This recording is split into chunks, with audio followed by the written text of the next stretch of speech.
Hi, my name is Jennifer Fox and I am a nursing student, and here's my video about IV push. Okay, so you're gonna need a set of gloves to whichever size that you wear.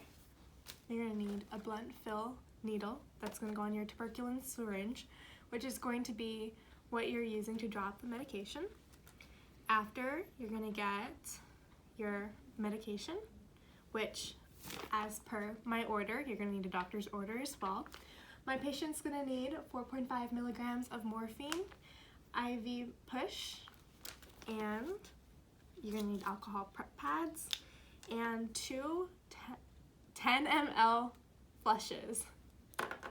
Okay, so first things first, you're going to do your math, and I need a drug book too, so you're gonna need a drug book as well, because it's very important that you know how long your push time is going to be for your specific dose and for your patient, just for patient safety. Double check, even if it's on the order form, because you don't know what these doctors are thinking sometimes. Okay, so here we have morphine, and if you go down to the IV, it says IV 2.5 through 15 milligrams diluted in 4 to 5 milliliters of water. Inject over 5 minutes. So we're going to be doing a slow injection time. So with IV medications, the great thing is that it bypasses your major organs and it deposits the medication directly into your bloodstream. And this is great because it increases the serum levels within your blood pretty rapidly and will allow for therapeutic effect to take place much sooner. And the great thing about IV boluses in particular is that it will administer a small amount of volume and medication really rapidly. So this is great for medications such as pain medication, which is actually what I'm going to be talking about today. So my medication that I'm going to be administering is morphine.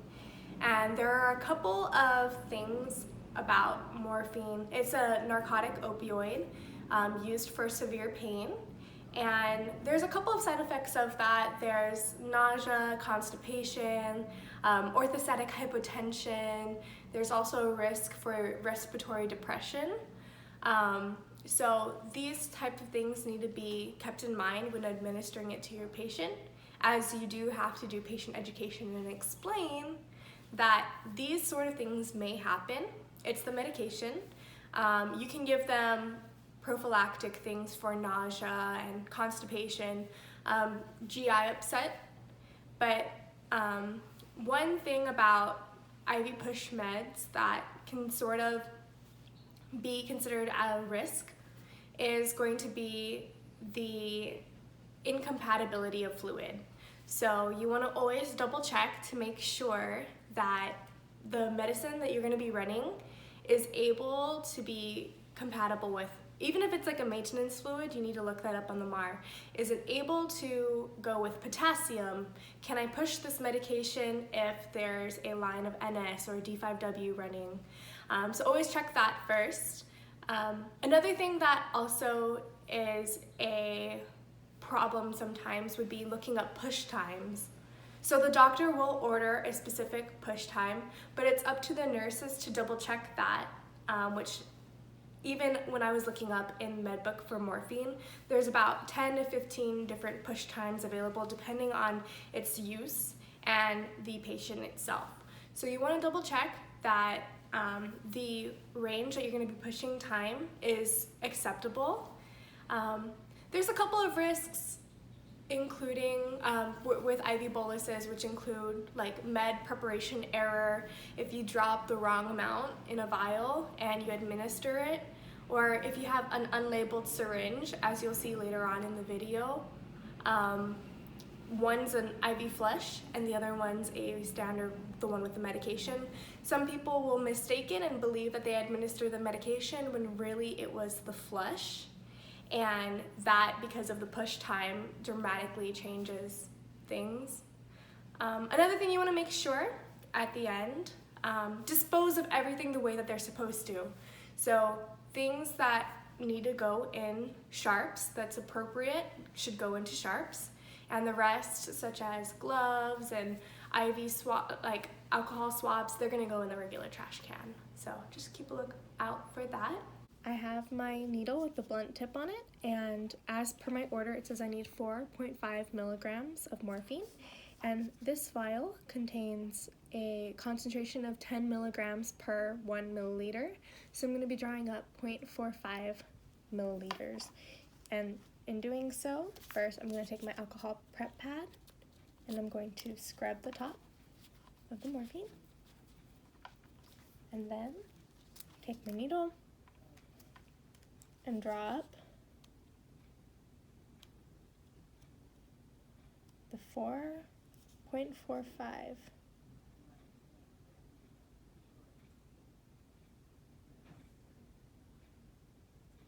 Okay. Recap it.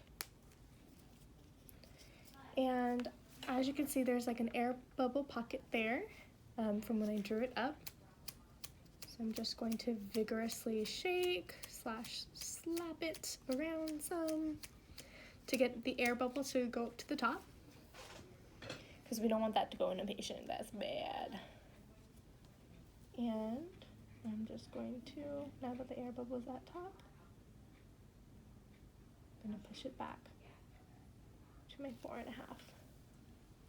So as you can see there, it's 4.5. Or maybe you can't see it, just trust me, it's 4, and it's 0.45 here, my flush, which it says in the book to dilute 4 to 5 milliliters of fluid.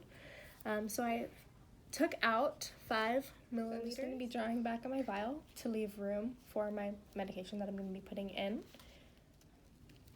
So I'm going to be putting in the morphine. This now is going to become the syringe that I use to medicate the patient with. So I'm just going to take out the air, because air is bad for patients, because of risk for air embolisms. I'm not trying to kill them, I'm trying to make them feel better. Okay. Okay.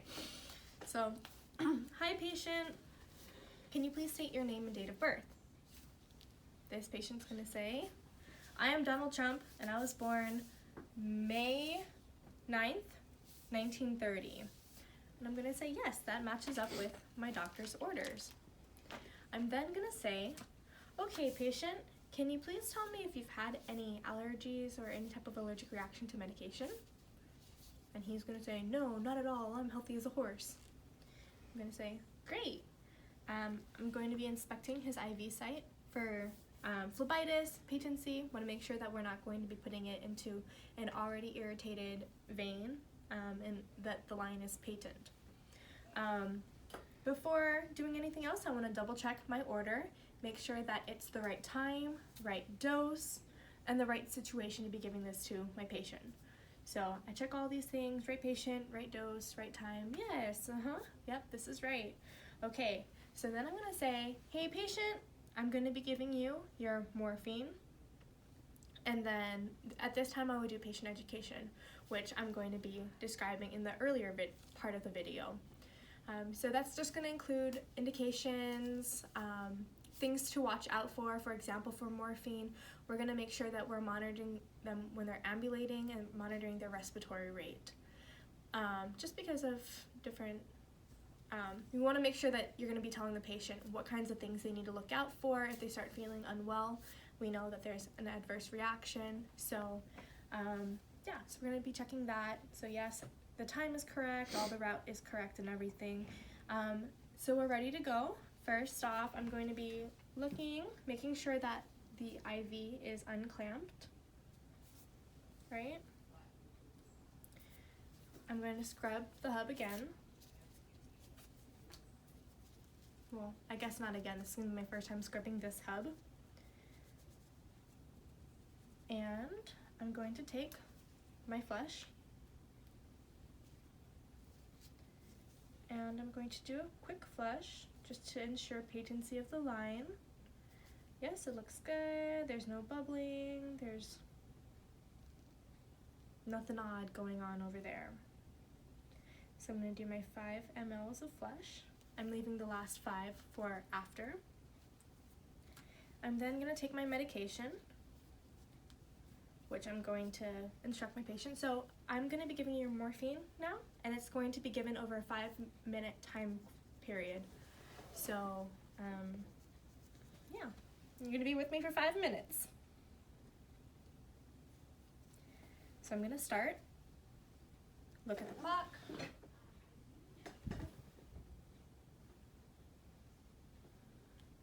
Am I doing this? I'm not sitting here for 5 minutes. Okay, so for simulation purposes, we're just gonna say, okay, it's been a minute and I've done 1 ml. Okay, it's been another minute and I've done another ml. Or another ml. Okay, it's another minute, so I've done another ml, so I'm now at 3 mLs.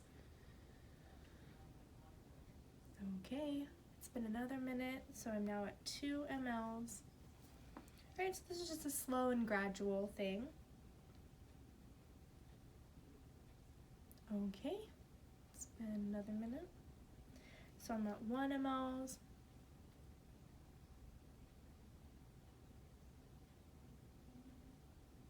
Okay, it's been another minute, so I'm going to do another ml, and this is the finishing ml. So after that's done, I'm going to take the flush and put the last 5 mLs in, just to saline lock it. Make sure that everything's all good, and that really anything that's left in this J-loop, the tubing, is going to be flushed back into the patient. So that's done. Anyways, thank you for watching this video. If you have any questions, just let me know. You can email me, email address jfox4@my.hpu.edu. One last note, make sure that you are performing proper hand hygiene before and after each patient. Even if you're wearing gloves, you're going to have to take off your gloves, do hand hygiene in front of the patient, and then put a new set of gloves on. Make sure that they're able to see that, because hand hygiene is one of the best ways to prevent the spread of disease and transfer of organisms. So yeah, thank you so much for watching my video.